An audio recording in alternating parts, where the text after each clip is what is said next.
नमः। श्री भागवत चरण कमलेभ्यो नमो नमः। ध्यानार्थे अक्षर पुष्पाणि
हरिः ओम एकदन्ताय विद्महे वक्रतुण्डाय धीमहि तन्नो दन्ति प्रचोदयात्। हरिः ओम नन्दनन्दनाय विद्महे शोधानन्दनाय धीमहि तन्नो श्रीकृष्णः प्रचोदयात्। नाना सुगंधि पुष्पाणि यदा कालोद्भवानि च पुष्पाञ्जलिर्मया दत्त्वा गृहाणः परमेश्वरः मंत्रपुष्पाञ्जलिं समर्पयामि भावपुष्पाञ्जलिं समर्पयामि। बोलिए भागवत भगवान की श्री बांके बिहारी लाल की हनुमान जी महाराज की उमापति महादेव की श्री नागाजी महाराज की व्यास भगवान की जय जय श्री राधे जय जय श्री राधे जय जय श्री राधे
मानते हैं कि आज एकादशी है, पर संख्या भी तो देख लो।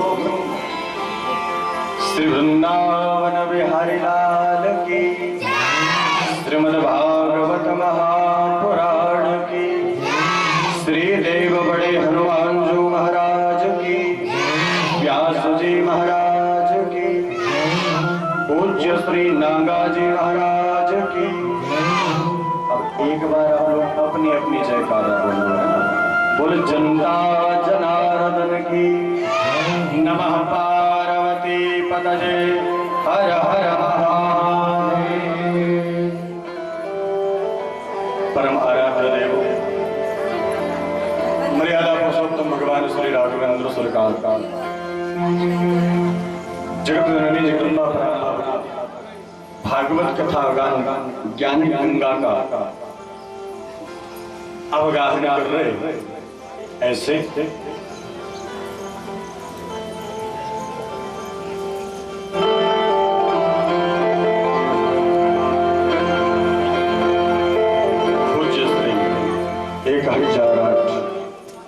संत प्रवर श्री नागाजी महाराज जिनके चरणों में बारंबार नमन कोटिशः प्रणाम करते हुए जब ट्रेन आती है ना तो सिग्नल पहले से हो जाता है। आज हमारे लाला का जन्म है ना, तो पहले से ही महाराज डेंटिंग पेंटिंग तुम तैयार होके आए हैं। मंचस्थ विराजमान आचार्य दीपक शास्त्री जी महाराज, भैया शर्मा जी हमारे तबले पर साथ दे रहे हैं भैया, एवं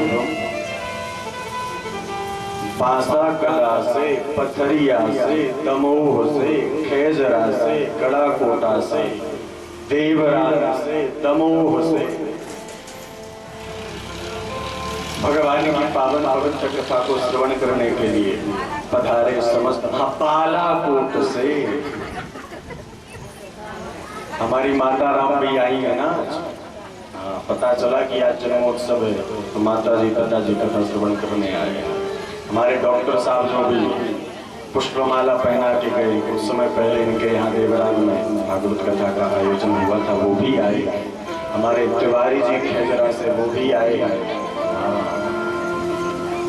तो पधारे समस्त श्री सीताराम राधा कृष्ण रसरस श्रद्धालु माताएं बहनें एवं भाइयों को बालक ब्रजेश की ओर से सादर जय श्री राम जय श्री कृष्ण। आइए भगवान की पवित्र पावनी मंगलमयी कथा में हम और आप प्रवेश करें, उसके पूर्व हो रही है। तो एक तो आप लोग ये ध्यान देना, आज नंदोत्सव है, नाचते समय कोई कुंडई में ना गिर जाए। हाँ ऐसा होता है। तो आइए भगवान के नाम का स्मरण करें। जो लोग ऐसे बैठे हैं, कुछ ऐसे बैठे, सभी लोग जब तक कीर्तन हो रहा है तब तक सीधे बैठे, उसके बाद फिर जैसा आपका शरीर गवाही दे। नहीं तो कल से आना ही बंद कर दो, महाराज बैठने भी नहीं देते, जाना ही नहीं। एक जगह हम कह रहे थे भैया बीड़ी नहीं पीनी चाहिए, सिगरेट नहीं पीनी चाहिए। एक व्यक्ति खड़े भाई बोले महाराज हमने छोड़ दिया। हमने कहा क्या छोड़ दिया? बोले कल से कथा में ही आना छोड़ दिया। कौन सुने तुम्हारा ये झंझट, ये छोड़ दो वो छोड़ दो, कथा में आना ही बनेगा। तो ऐसा नहीं, थोड़ी देर सीधे बैठे भगवान के नाम का स्मरण करें, उसके बाद कथा में प्रवेश। श्री वृंदावन बिहारी लाल की छीन लिया मेरा भोला समन,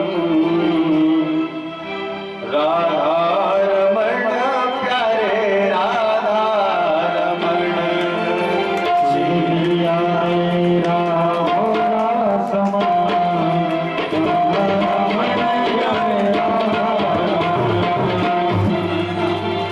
छीन लिया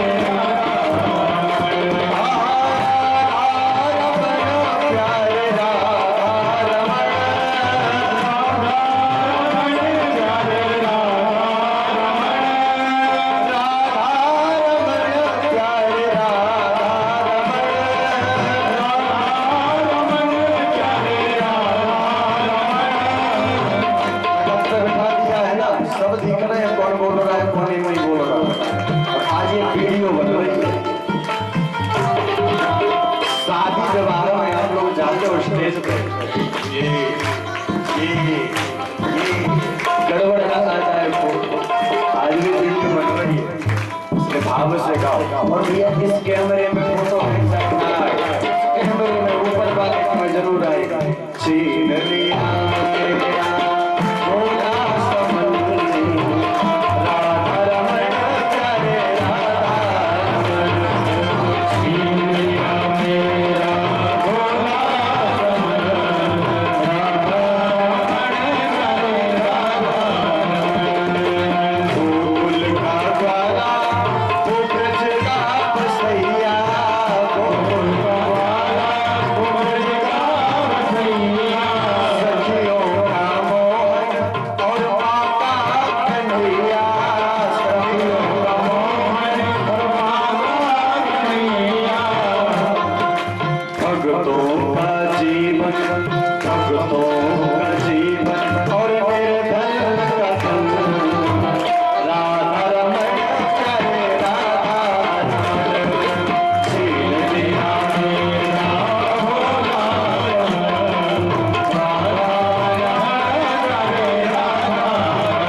परम मंगलमय पराकलेश्वर कारण करुणा वरुणालय वांछा कल्पतरु तरुद्दीप नंदन पीतांबर धारी परमात्मा वाले कृष्ण लाल प्रभु का बालवाई स्वरूप श्रीमद् भागवत महापुराण। आइए भगवान की बड़ी कृपा हम आप गुरु पूर्णिमा के पावन महोत्सव के अंतर्गत संत प्रवर 1008 पूज्य श्री नागाजी महाराज के सानिध्य में हनुमान जी महाराज की प्रेरणा से श्रीमद् भागवत की कथा।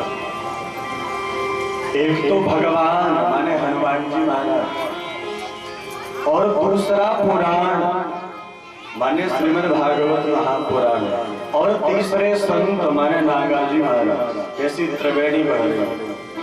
कथा तो हम प्रतिवर्ष सुनते ही हैं, लेकिन इस बार संतों का सानिध्य और भैया बिनु हरि कृपा मिले ही नहीं संता। स्वयं भगवान की जब कृपा होती है तब संतों का दर्शन होता है। शिव जी ने माता पार्वती से कहा, देवी गिरिजा संत समागम समनलाभ कछुआ आन माने दूसरा। संतों के दर्शन जैसा कोई पुण्य नहीं। बड़े सौभाग्यशाली हैं आप लोग। जब महाराज जी रहते हैं ना तो आया करो मंदिर, हनुमान जी का दर्शन किया करो, नागाजी महाराज का दर्शन किया। भैया क्या उदाहरण दूं आपके सामने, इतना बड़ा उदाहरण बैठा है। ये बालक यही तो रहता था और हनुमान जी महाराज की कृपा, नागाजी महाराज की कृपा की आज आप लोगों को कथा सुनाने लायक हुआ। इससे बड़ा उदाहरण और क्या होगा। प्रत्यक्षम क्षम प्रमाणम। तो आइए कथा में प्रवेश करें।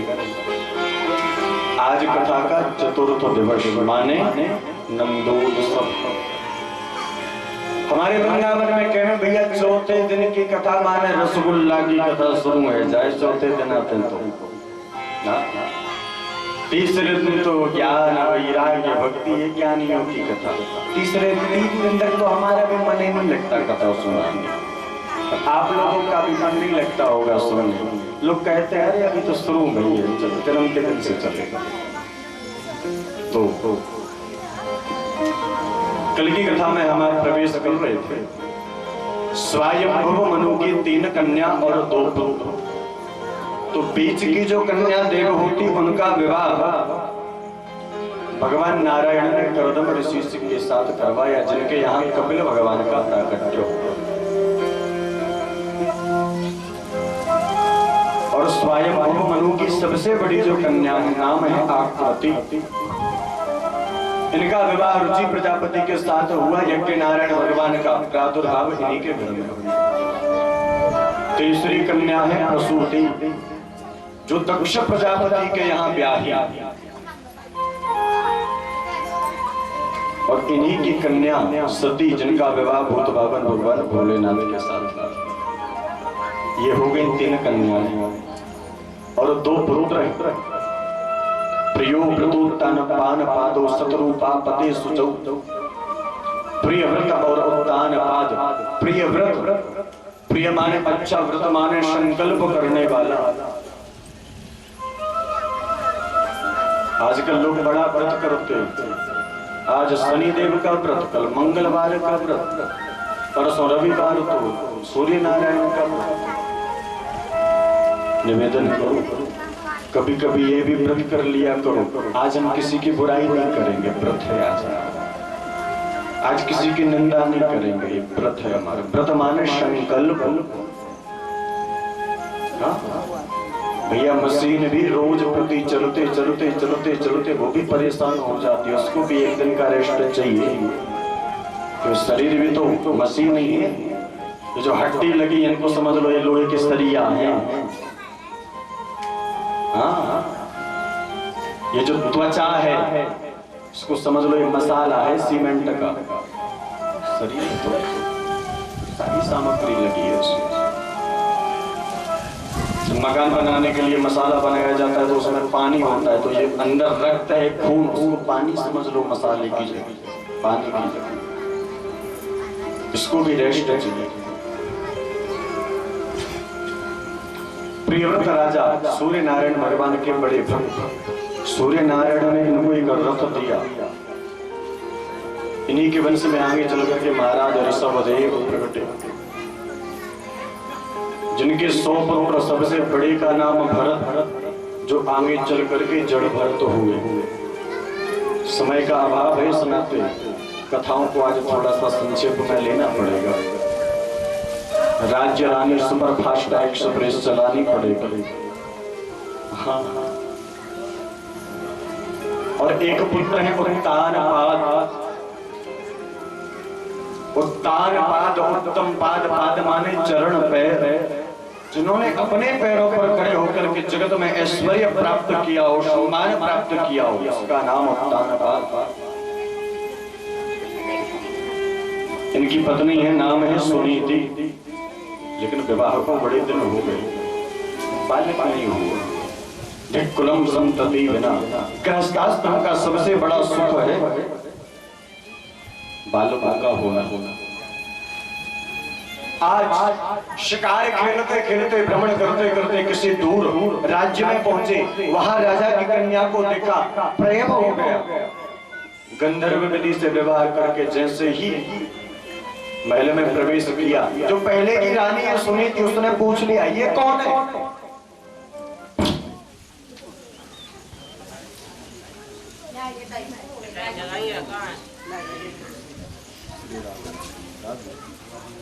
राम राम राम हरे राम राम राम सीता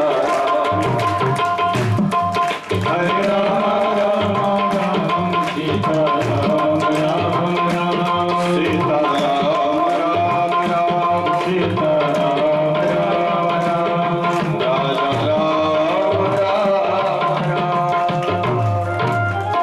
बाल कृष्ण लाल की तो मालूम,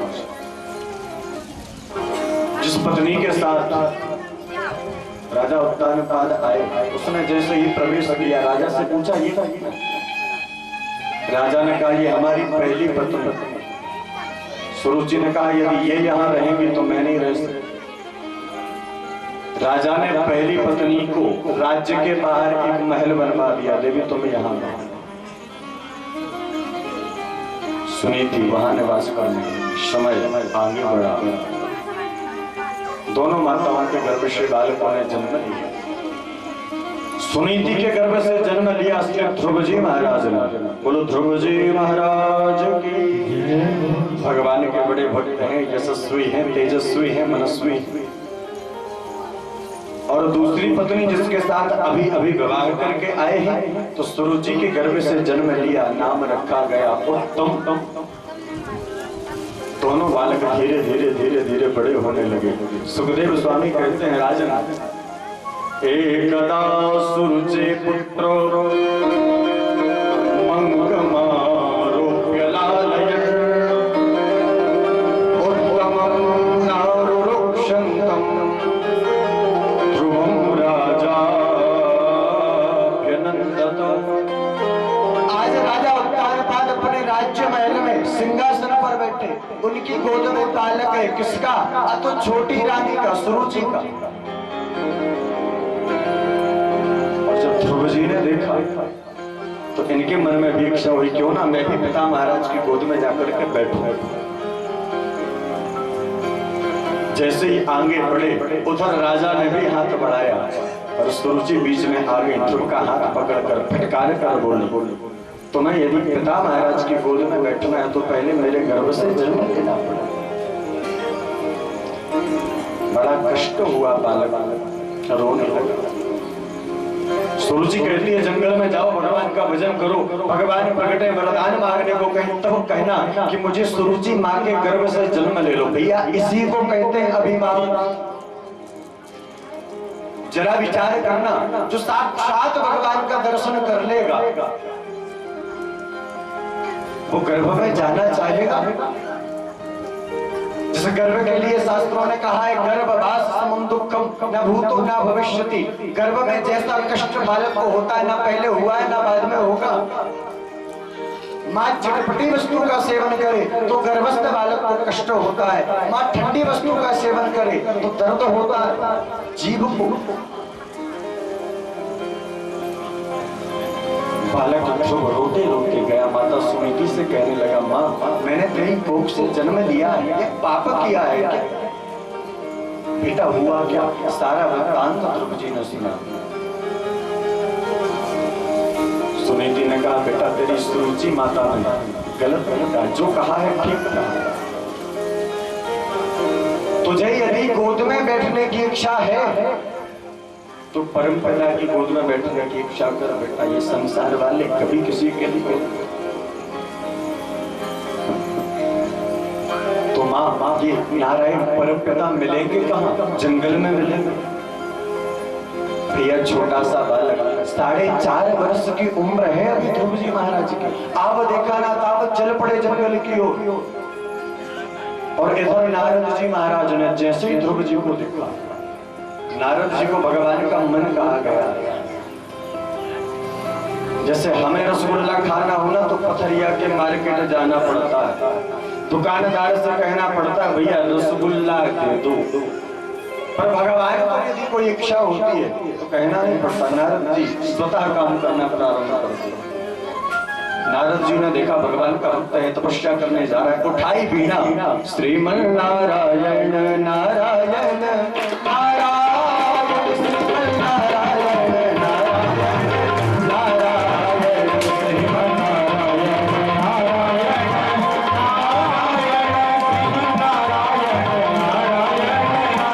नारायण राम नारायण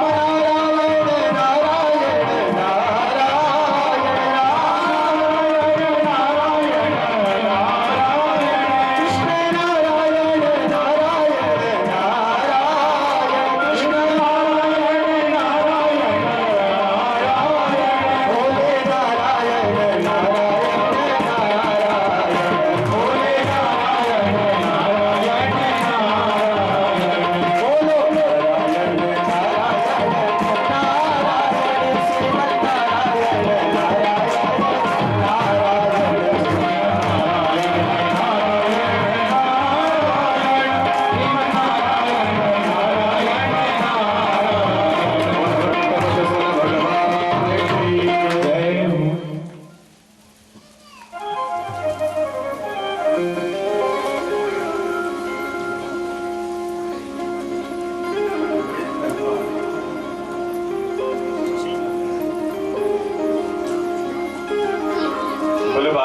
लाल की।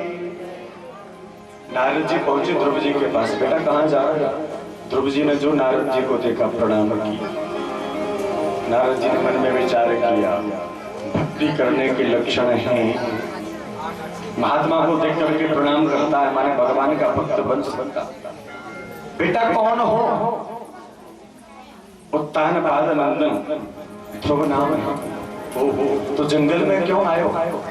मेरी माँ ने कहा है जंगल में परम पिता रहते हैं, दर्शन करने आया हूं। नारद जी ने यहाँ से उल्टी बातें करना प्रारंभ किया। नारद जी परीक्षा लेने आए हैं, बेटा जंगल में कोई परम पिता नहीं है, बब्बर शेर रहता है, खा जाएगा तुम। ध्रुव जी ने कहा मुझे डरने की चिंता नहीं, मेरे साथ रघुनाथ तो किस बात की चिंता, मेरे स्वामी को रहती है मेरी हर बात की चिंता। नारद जी ने सुना, प्रसन्न हो गए। बेटा घर लौट जाओ, यहाँ जंगल घनघोर है, जंगली जानवर है। ध्रुव जी ने कहा उससे हमें कुछ लेना देना नहीं है, भगवान रक्षा करे। बेटा घर में भोजन कितनी बार करते थे? ध्रुव जी ने कहा 2 बार, 4 बार, 5 बार, जितनी बार माँ गोद में बिठा करके खिला देती थी खा ले। नारद जी ने कहा यहाँ जंगल शेर रहता है, यहाँ तुम्हें कोई खिलाने वाला नहीं होगा, बल्कि शेर ही तुम्हारा ब्रेकफास्ट कर जाएगा। यहाँ तुम्हें खिलाने वाला कौन है? ध्रुव जी ने कहा उसकी चिंता हमें नहीं, जब दांत नहीं तब दूध दियो। बालक जन्म लेता है बाद में, माँ के स्तनों में आंचल में दूध पहले प्रकट कर देते हैं। जब दांत नहीं तब दूध दियो, और जब दांत दिए कछु अन्न भी देव। एक बार आस्था तो होकर के देखो तो भगवान अपने भक्तों की सुविधाओं में कोई कसर नहीं छोड़ते। हम लोग जाते हैं ना मंदिर, हमने देखा हनुमान जी के लोग आते हैं। आप लोगों की बात नहीं कर रहा हूँ, बिल्कुल नहीं। आज तो चौथा ही दिन है महाराज, 3 दिन और बाद आप लोगों वो हमारे वृंदावन तरफ की बात, मैं अपनी बात कर रहा हूँ। हम जाते हैं ना मंदिर, हाथ जोड़ करके क्या गाते हैं? सुख संपत्ति घर मांगते हैं कि नहीं? अच्छा देखो, छोटा सा बच्चा होता है, उसको कब भूख लगेगी कब प्यास लगेगी ये माँ को पता होता है। माँ अपने आप भोजन की व्यवस्था कर देती है, दूध की, पानी की। तो भगवान के हम बच्चे ही तो हैं, भगवान को पता नहीं होगा हमें क्या चाहिए। और जब हम जबरदस्ती मांगते हैं ना तो भगवान दे तो देते हैं और गुस्सा होते देते हैं, मजा आ गया। करहु सदा दिन के रखवारी, जिन बालक राखई महतारी। ऐसे भगवान रक्षा कर। ध्रुव जी ने कहा लेकिन आप गुरु नहीं हो सकते, नारद जी नहीं हो सकते। नारद जी ने कहा क्यों? बोले गुरु जी का काम होता है शिष्य को भगवान से जोड़ने का, आपने जोड़ने का काम नहीं किया, तोड़ने का काम किया है। जंगल में मत जाना, ऊपर से रहता है, नाश्ता कर जाएगा, वैसे में आदमी डरेगा। झरझर आंसू आ गए देवर्षि नारद की आंखों से, बेटा वास्तव में मैं ही देवर्षि नारद हूं, पर तुम्हारी परीक्षा लेने में आशीर्वाद देता हूं, जाओ एक ना एक दिन भगवान तुम्हें अवश्य दर्शन देंगे। ध्रुव जी महाराज आए ब्रज 84 कोस प्रांत में मधुबन नाम का स्थान, पतित पावनी कलकल निनादनी माता यमुना का पतित पावनी के नाम लग गए ध्रुव जी महाराज भजन। और भैया भजन कहीं भी करो, जैसे बरसात में पानी गिरता है ना, चाहे पहाड़ पे गिरे, चाहे घर पे गिरे, चाहे आंगन में गिरे, सब बह बह के जाता नदी में, पूरा इकट्ठा होकर के वहीं पहुंचता है। उसी प्रकार भजन करे पाताल में प्रकट होए आकाश। पाताल में भी भजन करोगे ना तो उसका पुण्य, आप ऊपर चले जाओगे वहां भी मिलेगा। ट्रांसपोर्ट कंपनी, हाँ जैसे दाबी दूबा ना रहे कस्तूरी की बास, दूबा को कितना भी जमीन में गाड़ दो वो एक ना एक दिन आ जाएगी ऊपर। कस्तूरी की बास कहीं भी रख लेना, हिरण की नाभि में कस्तूरी होती है और उसकी सुगंध जब उसको मिलती है तो वो सुगंध की खोज में इधर उधर भटकता है, और जब हार जाता है, हार कर जैसे ही बैठता है तो अपने ही शरीर में से कस्तूरी की सुगंध को जब सूंघता है तब पता चलता है बेकार में भटक रहे थे, गांव में काक में छोड़ा, गांव में ढूंढा। भजन करना प्रारंभ किया। सुखदेव स्वामी कहते हैं राजन, भजन का पहला महीना प्रारंभ भया, ध्रुव जी महाराज एक समय फलाहार लेते, केवल 3 दिन तक भूखे रहते, तीसरे दिन सांझ को फलाहार। त्रिरारांते प्राप्ते कपित्त बदरासनः आत्मवृत्त्यानुसारेण मनश्चित्तं क्षमाश्रये। दूसरा महीना प्रारंभ भया, 6 दिन तक कुछ नहीं खाते, 6वें दिन केवल दूध पी करके रह जाते। तीसरा महीना प्रारंभ भया, 9 दिन तक कुछ नहीं खाते, 9वें दिन केवल जल पी करके रह जाते। चौथा महीना प्रारंभ भया, 12 दिन तक कुछ नहीं खाते, 12वें दिन केवल वायु हवा पी करके रह जाते। और 5वां महीना प्रारंभ हुआ तो पंचमे मासनु प्राप्ते जितश्वासो नृपात्मजः ध्यायन् ब्रह्मपदैकेन तस्थौ स्थाणु शिवाज्वलः। श्वास को भी लेना बंद कर दिया, और जैसे ही श्वास को लेना बंद कर दिया सारे देवता परेशान। पवन देव ने भी हवा बहाना बंद कर दिया। दौड़े दौड़े सब ब्रह्मा जी के पास गए, रक्षमाम प्रभु त्राहिमाम प्रभु। क्या हुआ? बोले हवा नहीं चल रही है, सब मर जाएंगे। ब्रह्मा जी ने कहा हम स्वयं इस दिक्कत से परेशान। तो कहां चले? भोलेनाथ के पास गए। कैलाश पर्वत देखा, भूत बाबन भगवान भोलेनाथ। सीताराम जय सीताराम,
भगवान की शिव जी भजन में लीन। देवता पहुंचे, त्राहिमाम प्रभु।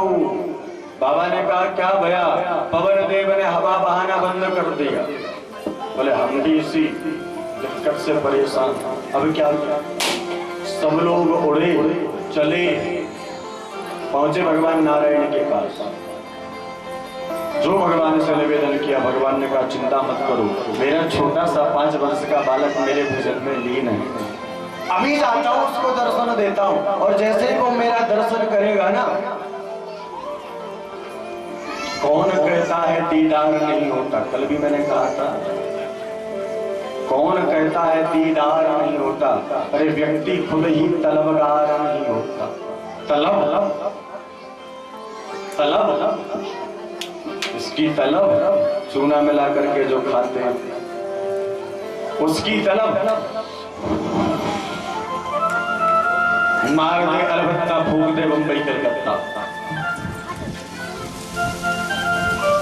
भगवान नारायण आए। अब देखिए कितना अद्भुत दृश्य है। सुखदेव स्वामी दर्शन करा रहे हैं परीक्षित को, आप लोग भी खड़े। ध्रुव जी महाराज जिनके लिए भजन कर रहे हैं, वो नारायण सामने खड़े, और इधर ध्रुव जी महाराज बाएं पैर को दाहिने पैर से मोड़कर दोनों हाथ ऊपर करके ओम नमो भगवते वासुदेवाय भजन करने में लगे। जिसके लिए भजन कर रहे हैं वो सामने खड़ा है। अद्भुत बात की नहीं? ध्रुव जी की तो आंखें बंद है, कैसे पता चले? 5 मिनट 10 मिनट जब कोई जुगाड़ नहीं लगी। ये भी देखो भैया, स्थिति देखो। कभी कभी भक्त तरसता है भगवान के दर्शनों को। आज भगवान खड़े, ध्रुव आंखें तो खोल ले। ये मत सोचना कि केवल हम भगत लोग ही भगवान की कथा सुनते हैं ना। कभी कभी भगवान का भी मूड बनता है कथा सुनने का। भगवान भी भक्तों की कथा सुनाते हैं। जब समुद्र पर सेतु बंद रामेश्वर का निर्माण हो रहा था ना, पुल बन रहा था, राम जी लक्ष्मण जी समस्त वानर सेना के साथ बैठे। अब राम जी के मन में इच्छा भई कि कथा सुने, तो कहां वक्ता ढूंढे? जाम्बवंत जी ने कहा, जाम्बवंत जी आप कथा सुनाओ ना। सरकार किसकी कथा सुननी है? राम जी ने मुस्कुरा करके कहा, हनुमान जी महाराज की कथा सुनानी है। हाँ, राम जी ने हनुमान जी महाराज की कथा सुनी। आप कहोगे महाराज प्रमाण? पावन तनय के चरित सुहाए, पावन तनय के चरित सुहाए, चांद बल्ब रघुपति सुनाए, चांद बल्ब रघुपति सुनाए। जय जय श्री राम, जय जय जय श्री राम, जय जय श्री राम, जय जय श्री राम।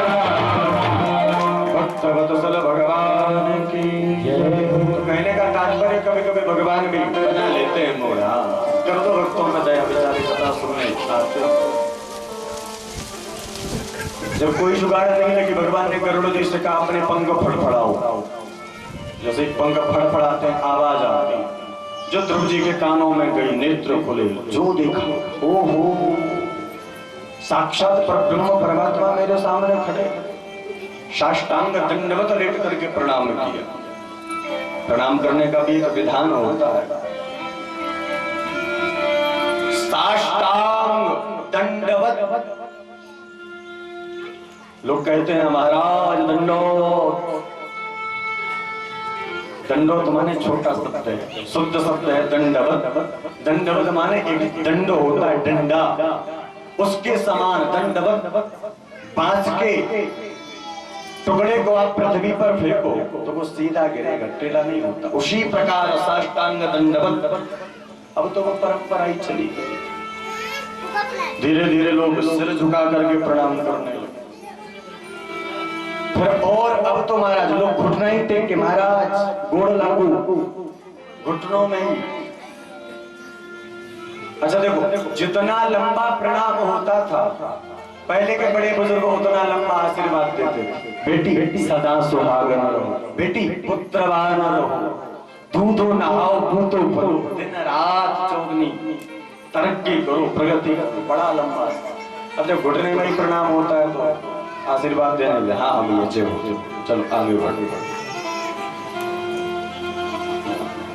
पहले घरों में लिखा होता था शुभ लाभ। अच्छा शुभ लाभ सभी लोग घर में लिखते, गांव में तो आज भी परंपरा है। यहाँ बालापुर में तो हर घर में लिखा है भैया, हाँ हमने देखा है। हाँ। नहीं भी लिखा होगा तो सुन करके लोग लिख तो लेंगे तुमसे। शुभ लाभ का अर्थ क्या होता है? शुभ लाभ गणेश जी के पुत्र हैं। गणेश जी की दो पत्नियां रिद्धि सिद्धि, तो रिद्धि के पुत्र हैं शुभ और सिद्धि के पुत्र हैं लाभ। पर हम तो भैया कथावाचक है ना कोई खोज करते ही रहते हैं। काम तो होता नहीं है कोई, सुबह से बस ठाकुर जी की सेवा पूजा करी और अध्ययन ही करते रहते हैं। क्या खाते हैं या सोते हैं, दो काम भगवान ने। पूज्य पाद कवि कुल कमल दिवाकर करी पावन अवतार जगत गुरु गोस्वामी संत श्री तुलसीदास जी महाराज ने खोज करी। शुभ लाभ माने हमारे श्री सीताराम जी का नाम है। आप लोग मानस का पाठ करते हो। जब राजा जनक की सभा में 10,000 राजा आए, धनुष को नहीं उठा पाए, तब राजा जनक ने उदास होकर के आंखों में आंसू भर करके कहा, यदि ऐसे मुझे पता होता कि पृथ्वी वीरों से खाली हो चुकी है, वीर विहीन मही में जाने, तो ऐसी प्रतिज्ञा में कदापि नहीं करता। तदहु आस निज निज ग्रह जाहु, लिखाना विधि वैदेही विवाहु। कहु काह यह लाभ न भावा। किसको यह लाभ अच्छा नहीं लगा? लाभ माने जानकी। किसको मेरी बिटिया अच्छी नहीं लगी? क्यों धनुष को नहीं चढ़ाया? तो लाभ माने जानकी जी और शुभ माने राम जी। आप कहोगे महाराज कहां प्रमाण? जब राम जी का जन्म हो गया तो राजा दशरथ ने कहा, जाकर नाम सुनत शुभ होई, जाकर नाम सुनत शुभ होई, भोरे गृह आवा प्रभु सोई, भोरे गृह आवा प्रभु सोई। भक्त वत्सल भगवान की। तो शुभ लाभ माने हमारे श्री सीताराम जी का नाम। पहले घरों में लिखा जाता था शुभ लाभ, अब धीरे धीरे अब तो लिखने लगे कुत्तों से सावधान। हाँ लोगों को बड़ी शौक है पालने की। हम तो कहीं कहीं जाते हैं, बड़ी देख हम पैंट शर्ट तो पहनते नहीं है, धोती कुर्ता और पीली बाबाओं को देख के और भौंकते हैं, धोती बचा के भागो। बड़ी दिक्कत है साहब, झंझट है।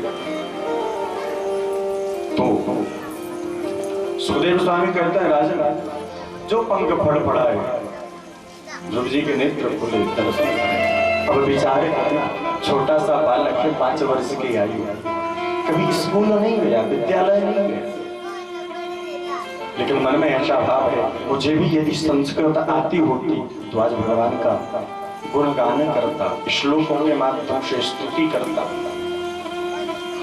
लेकिन भैया सबसे बड़ी भगवान की कृपा होती है, और जा पर कृपा राम की होई ता पर कृपा करे सबको। मीराबाई, सभी को वो पद आता है, पायो जी में राम रतन धन पायो, पायो जी में राम रतन धन पायो, पायो जी में राम रतन धन पायो, पायो जी में राम रतन धन पायो। वस्तु अमोलक कोई मेरे सतगुरु, वस्तु अमोलक कोई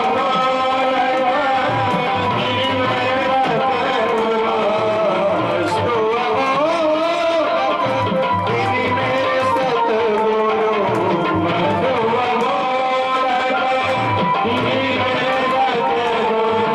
दिन दिन बड़ा कर सभायो, आयो जी मैंने राम रतन धन पायो, आयो जी मैंने राम रतन। अब कोई कहे मीराबाई स्कूल गई थी, विद्यालय गई थी, तो इतिहास उठा करके देख लो ना, मीराबाई स्कूल गई। पूज्यपाद गोस्वामी तुलसीदास जी महाराज, अरे सूरदास, रैदास, कबीरदास, कितने भक्तों की गिनती करवाई, कोई विद्यालय में अध्ययन करने नहीं गया। लेकिन आजकल के स्टूडेंट मीराबाई के इस पद पर महाराज पीएचडी कर देते। हाँ, किसकी कृपा? अब तो भगवान की कृपा। भगवान ने अपना संघ लिया, भगवान के संघ का नाम है पांचजन्य। पांचजन्यम ऋषिकेशो देवदत्तम धनंजय। जो सरकार का भी आगमन हो गया है। पूज्य श्री नागाजी महाराज की, सदगुरुदेव भगवान की। तो ये किसकी कृपा? बस अब हो गए दर्शन। अब इधर देख लो, बिजली का एक कनेक्शन होता है, तार हटा तो लाइट कूलर सब बंद। हमारे भोला भैया की बड़ी कृपा है, जोड़े रहे। कहाँ गए ये बेटे? नहीं तो हम तो जय जय हरिहर। जैसे ही भगवान ने अपने शंख का स्पर्श ध्रुव जी महाराज के कपोल पर माने गाल पर किया, चारों वेद, 18 पुराण, 108 उपनिषद सबके सब प्रकट हो गए। अरे भैया, मूकं करोति वाचालं पंगुं लंघयते गिरिं यत कृपा तमहं वन्दे परमानंद माधव। मूकं करोति वाचालं, मूक माने गूंगा, वाचाल हो जाता है। पंगुं लंघयते गिरिं, लंगड़ा व्यक्ति पहाड़ों को भी लांघ जाए। कब? यत कृपा तमहं वन्दे, जब उस भगवान की कृपा हो जाए तब। इसी श्लोक का हूबहू ट्रांसलेशन बाबा तुलसीदास ने मानस में किया।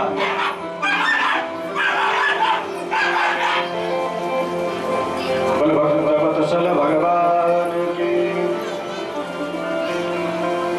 सुखदेव स्वामी कहते हैं राजन, हाँ, गोस्वामी जी महाराज ने क्या लिखा? मूक होई वाचाल पंगु चढ़ई गिरिवर गहन, जासु कृपा सुदयाल, द्रवहु सकल कलिमल दहन। और जो ध्रुव जी के अंतःकरण में ज्ञान प्रकट हुआ, सोई महाराज स्तुति करी। जो अंतः प्रविश्य मम वाचमिमां प्रसुप्तां संजीवयत्यखिल शक्तिधरस्वधाम्ना, अन्यासहस्रचरण श्रवणत्वगादि प्राणान्नमो भगवते पुरुषाय तुभ्यं। प्रणाम किया, बेटा वरदान मांगो। ध्रुव जी ने कहा जब आप मिल गए अब किस बात का अब कोई कामना नहीं है जीवन में। और व्यक्ति यदि मांगे तो समझ लो भगवान की कृपा का उसको भरोसा नहीं। तो जिसको भरोसा है वो कभी मांगता नहीं। भगवान के भक्त, अरे भैया जो राम का दास है वो कभी उदास नहीं। जो राम का दास होता है वो कभी उदास नहीं होता, और जो उदास नहीं होता है वो भगवान के पास होता है, और जो भगवान के पास होता है वो भगवान का खास होता है। अब कोई इच्छा, लेकिन भगवान तो जानते हैं कि पिताजी की गोद में बैठना चाहता था, कौन से हमारे दर्शन करने के लिए आया था। जाओ बेटा राज्य करो। 36,000 वर्षों तक ध्रुव जी ने राज्य के कार्य को संभाला, और समय आने पर जब अंतिम समय आया, भैया बुरा मत मानना, वैसे तो आप लोगों को हमारी उम्र लगे, पर आया है सो जाएगा। कपड़े हम आज पहने, अगली साल आएंगे तब आपको नहीं मिलेंगे, फट जाएंगे या तो पुराने हो जाएंगे। उसी प्रकार ये शरीर है। गीता में भगवान ने अर्जुन से कहा, अर्जुन वासांसि जीर्णानि यथा विहाय नवानि गृह्णाति नरोपराणि। जैसे व्यक्ति पुराने वस्त्र का त्याग करके नए वस्त्रों को धारण करता है, उसी प्रकार आत्मा पुराने शरीर को छोड़कर नए शरीर को धारण करती है। लोग कहते हैं मर गए अथवा तो जन्म हो गया, दो माया। अंतिम समय आया ध्रुव जी महाराज का, और भैया निवेदन करो, अच्छा एक बुंदेलखंड की भाषा में भजन है, सुना दूं आप लोगों को। हाँ नहीं कहोगे महाराज बुंदेलखंड की सुनाते हो, कभी भाषा कला के भी सुना दो। अरे बुरो लगे चाहे नो नोरी, भैया नो नोरी, एक दिन सबको